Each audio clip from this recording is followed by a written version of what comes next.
Let's get it. What's popping? We're live, baby. Let's go. All right, we're gonna pin this comment. We're gonna get this rolling in a second. Let's go. What's up? TikTok, IG, Facebook, LinkedIn, YouTube.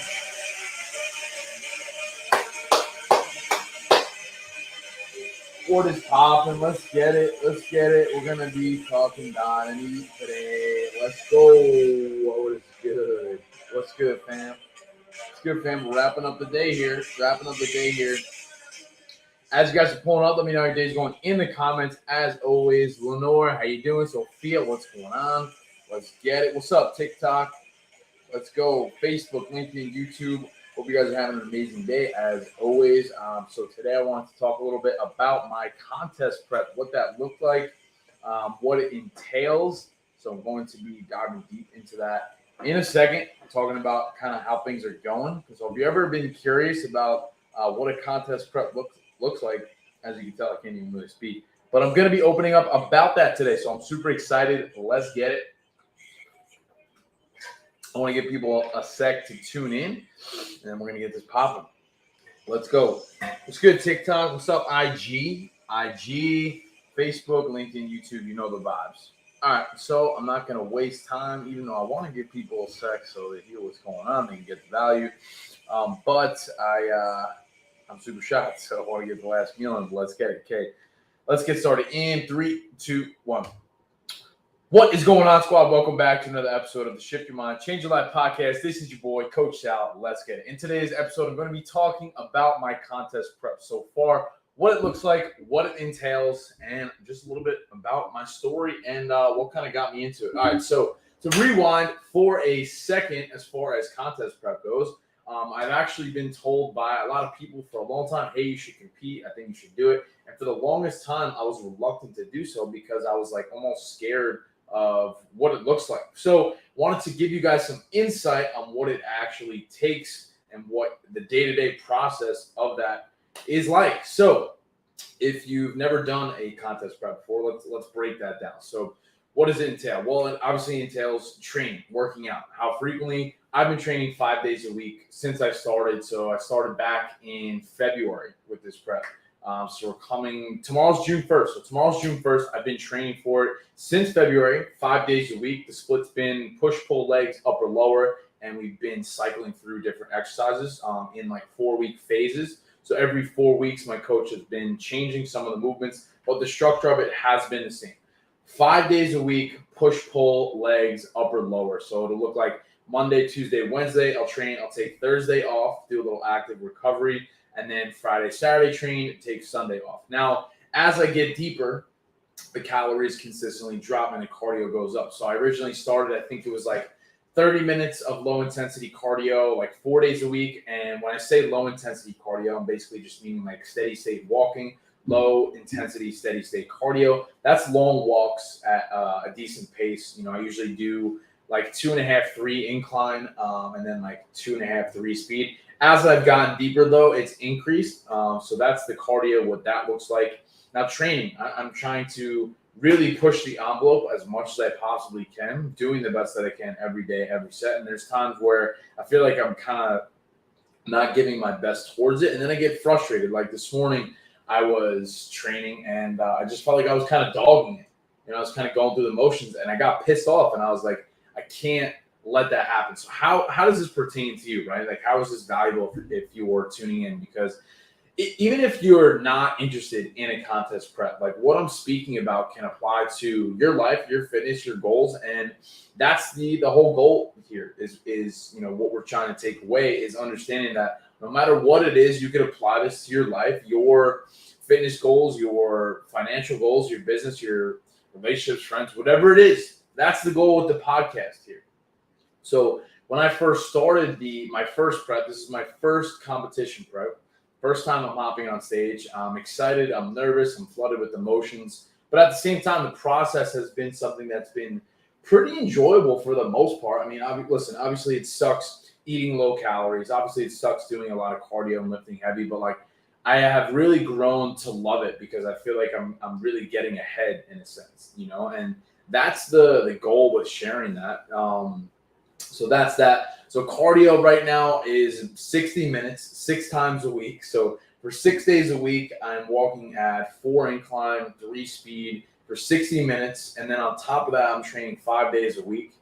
So that again looks push pull legs, upper lower. Me and my coach have been cycling through that. And then as far as nutrition goes, I was on a bulk for a while doing like 4,000 calories. I'm not saying you have to do that. My maintenance is around like 3,200, and I was in a excessive surplus for a while. So I was kind of putting on some unwanted body fat. And I didn't really realize that until I hired a coach, until I started working with someone who's ahead of me that really showed me that I don't need to be consuming that much food, and then we were able to gradually decrease that. So then I got down to like 2,700. And then since then, every like week, 2 weeks, we've been just dialing it back. So right now I'm actually at 1,800 calories. I started at 217 pounds. I'm now down to 193 pounds. As you can tell, I really can't speak because my calories and output is so high.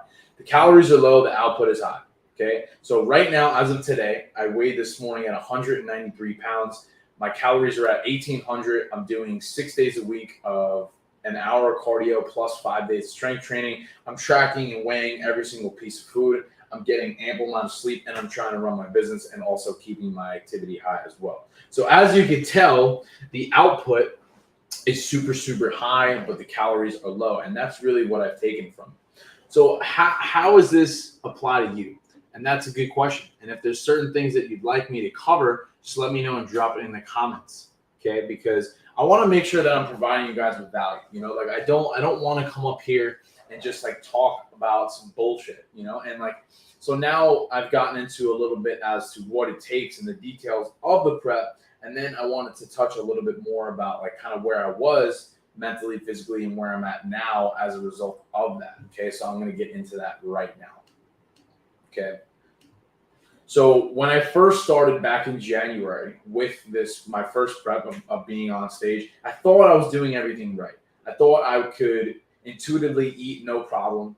I thought that I was training hard, and that's the key thing I want you guys to understand here. Is like, I thought I was doing good. I thought I was training hard enough. I thought my nutrition was good because I was eating clean foods.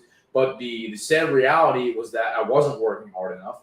I wasn't really progressively overloading and working to failure and pushing myself. I wasn't tracking my nutrition, so I was over-consuming calories, and I was putting on unwanted body fat without even realizing. I was neglecting my cardio because I convinced myself that I was doing a bulk and that I didn't need to do it. And that's the fucking point, is that a lot of times as human beings, we're routine animals. We get caught up in doing all the shit, and we think it's what's optimal, but you don't really know what you don't know. So until you really get outside of your comfort zone and seek guidance from those who are above you, ahead of you, I shouldn't say above, I should say ahead of you, who maybe have more experience, more knowledge, until you get that information, you could be spinning your wheels. And that's the thing that I see a lot of times. That's why people hit plateaus, because they do the same shit over and over again, and they just don't understand. They end up resenting it, and that's where it leads to burnout, and then you just quit and you just give up. But let me ask you a question. If that's where you're at and you're resonating with what I'm saying right now, where is quitting going to get you? Like, let's entertain that for a second, right? Okay, you quit, you give up. But what are you going to do for the next few months? Is that going to get you closer to your goals? Like, obviously not. So then why are we like justifying that it's okay to quit or slack off, right? Like, listen, I'm not saying you can't enjoy your life. I'm not saying you can't have pizza or go out here and there, but doing just a little bit each day is something that I really focus on with my clients as well, is like just trying to get 1% better. That's the slogan that I have on my t-shirts. That's what I stand by. Now I'm talking about, my contest prep and what that entails, but like, I think it's more important and valuable to almost touch on where I was at prior, and things that I've really seen over the last few months that have made a tremendous difference. All right. So if you're tuning into this and you want the biggest takeaways of what I've seen over the last few months, I would say single-handedly tracking my calories, my nutrition, weighing my foods, measuring my foods, having a coach that's super knowledgeable to keep me accountable and adjust my programming has been tremendous. And then when I'm in the gym, actually following a program, because I wasn't following a program for a long time. I was kind of just like doing what I thought was the right thing to do. And that's the problem. That's the fucking problem. Like, if you don't have a game plan, you're just going in blindfolded. And can you really expect to optimize your results and progression if you're not tracking and, not really paying attention to the variables that you're doing on a day-to-day basis? Like, when you logically think about that, it doesn't make any sense. So how do you adjust from that, right? Like, how do you make the changes? How do you know if the changes you're making are working in the right direction? And that's the thing. It's like, well, if you don't understand that, then how are you going to change that? So that's what I'm trying to really get across here, is that accept that you don't know it all. Okay. Seek guidance from those who are ahead of you, ask questions, and be open to exploring other things. Guys, you could go on YouTube, you could search things, you can go on podcasts. There's so much information. Now more than ever, there's more information available, almost to a fault, but the thing is that I think if you're willing to learn and accept that you don't know it all, I think that's where the growth comes. And that's a mindset. And you could change that. Hence this podcast, hence this live stream. Okay. You can change that. There's nothing stopping you other than yourself. And I say that over and over again to really hammer that home, because oftentimes our biggest critic and our biggest enemy is our own mind. And I've seen that. Like today, for example, when I was doing my cardio, I'm tired, I'm exhausted, I'm hungry. I don't want to do 60 minutes of cardio 6 days a week on top of 5 strength training sessions and 1,800 calories. But I'm going to do it. Why? Because I want to bring my best to the stage. And I know that there's going to be other guys there who are working just as hard, if not harder. And that shit fires me the fuck up. It brings out my athletic background that I once had. Because like growing up, I was an athlete. I was a football, baseball, basketball player. I love athletics, but we don't play our sports forever. And that's another topic that I could get into as well, is pivoting. Pivot and go. And that's actually, you know what? Yes, I want to touch on that. Are you guys getting value so far? Does this make sense? Does this make sense? Practicing deep breathing before anything changed my life. Bro, Anthony, I 100% agree with that, man. It's actually funny because that's one of the biggest things that my trainer has really focused on. He's like, before every set, just close your eyes and take a deep breath and really get present in what you're doing and try to like mentally connect to the target muscle that you're working. That's a whole nother thing. But I think that's super dope. But I want to stay on track here. And I honestly lost my train of thought of what I was going to say, what I was going to talk about. What did I just say before this? Before I just stopped. Hey from Bulgaria. Excuse me. What's going on? Hello from Croatia. Am I saying that? Croatia? I think I'm saying that right. Rocket Fit, what show are you going to do? I'm actually a few weeks out from the Summer Shred Classic at Alphaland in Houston. As you can tell, I can't really form sentences today. So yeah, that's where I'll be on stage. Super, super excited for that. What was I going to fucking talk about? I lost my train of thought. I'm so mad. I had it on the tip of my tongue. The competitive aspect. Yes. Okay. All right. So that's what I wanted to get into. Now, when I was growing up, I was a former athlete. I played college baseball, but that's the thing, right? We don't play our sport forever. So we get like hung up on a certain identity that we have. Now, this is a little off topic, but I think it's important to address as well. I've always been an athlete my whole life. So when I graduated college, I was really like lost in a sense because I didn't feel like I had a purpose anymore. My entire life, I was either on the field, I was either in the classroom or working a job. And when I finished school, I wasn't playing, I wasn't in the classroom, and I couldn't get a job. And I didn't know what to fucking do with myself. And over time, the only thing that has kept me grounded is working on my body and mind through health and fitness. That's the only thing that's kept me sane, guys. If I'm being transparent, I've been in a lot of dark places mentally. I've been overweight. I've been depressed. I've been dealing with a lot of things. And the only thing that has really kept me sane, kept me grounded, given me purpose, life, and energy has been fitness. Why? Because like every day I look at it as an opportunity to improve in some capacity. You could always do one more rep, more weight, improve your form, your nutrition, your cardio. You could lose a couple pounds. You could build some muscle. It doesn't fucking end. And the point that I really want to get across with saying that is because for so long, for such a big portion of my life, I was so fixated on being a pro baseball player. And then that didn't work out. And I felt like I was worthless. But what I've seen over time is that we have the capability to pivot if we allow ourselves to do so. You know, like just because something didn't work out for you doesn't mean that you can't shift gears and try something else. Doesn't mean that you can't be successful in another area of life, another walk of life. Like if you take a lot of professional athletes who have retired, you see them doing other things and they're happy. Why? Because there's so many fucking things to life. Now, I know this is a little bit different as opposed to what I was really trying to get into, but I think it's valuable too, because I got so hung up on thinking that I needed to be a baseball player or I was a failure. And I've come to realize that's not the case. Just because I didn't turn out to be a professional baseball player doesn't mean my life is over and that I'm a failure. And I was able to pivot, and now I'm a trainer, a lifestyle transformation coach, a life coach for over 30 people who trust me on a deep level, for them to really work closely with me and transform their whole mindset, body, nutrition, habits, because I've gone through that myself. I've done that on my own. And I had to go through all that pain and struggle and adversity and like insecurity, self-doubt, all that shit. I've been through it all, which is why I have conviction with helping my clients through it, because I've done all of that shit. And if you're listening to this or watching this with me live, I'm here to tell you that you have the same powers. You have the same capabilities. Okay? There's nothing stopping you other than yourself. And if I have to be the person to pull that out of you, then so be it.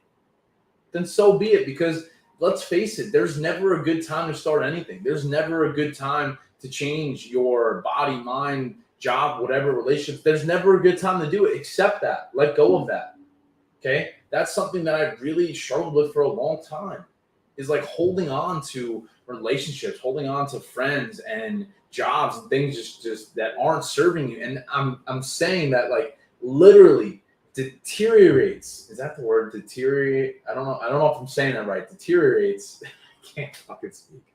But you get the point. Like that really like strips you of your energy and like your mental bandwidth and like your happiness and your clarity and your peace, like letting go of that shit, you know, and just continuing to make an effort of pushing in the right direction. Like I really do believe like that's it. Like that's all we got, honestly. So as far as like my contest prep, like we kind of went down a rabbit hole with that, but like, again, I think it's super valuable. So in conclusion, don't put so much pressure on yourself. Pivoting is a superpower. Okay, it is a skill set. You don't have to stay stuck if you don't want to. I'm not saying you have to compete, but the things that I've highlighted throughout this episode can really help you on your own journey with your fitness, mindset, nutrition, and overall just living a better life. So I hope you got some value from this. I hope you got a couple tips that you're going to go and implement, because that's the thing. Like, don't come to this podcast, don't come to these streams and just listen to what I'm saying and not implement. You have to implement, because